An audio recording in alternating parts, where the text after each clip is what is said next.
Hello friends, welcome back to Techno Influence, and today in this short video we are going to learn about the single line diagram of DOL starter.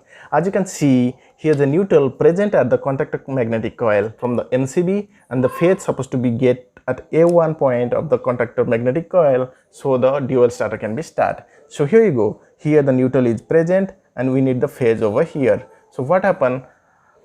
Here the MCB, the supply is coming from the MCB and passing through the thermal overload relay and reaching to the point 1 of the stop switch. As you know, the stop switch is called NC. NC stands for normally close, and the NC, from the NC switch the supply is passing to the NO switch. As you know, the NO is a start switch and it is normally open. NO stands for normally open. So once you press the NO start switch, the supply goes to the contactor A1 point and the contactor starts. But when you're leaving this, to hold the supply, here is another line called 13-14 terminals which is connecting to the A1 point from the contactor. So the contactor get energized.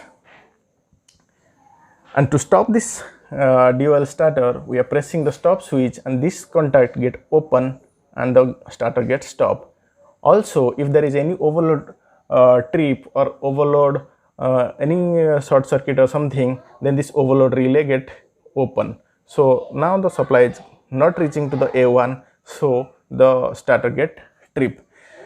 There is additional thing, this thermal overload relay used to be attached to the contactor, but to simplify this drawing, the drawing is made such a way so that everybody understand the DOL status drawing.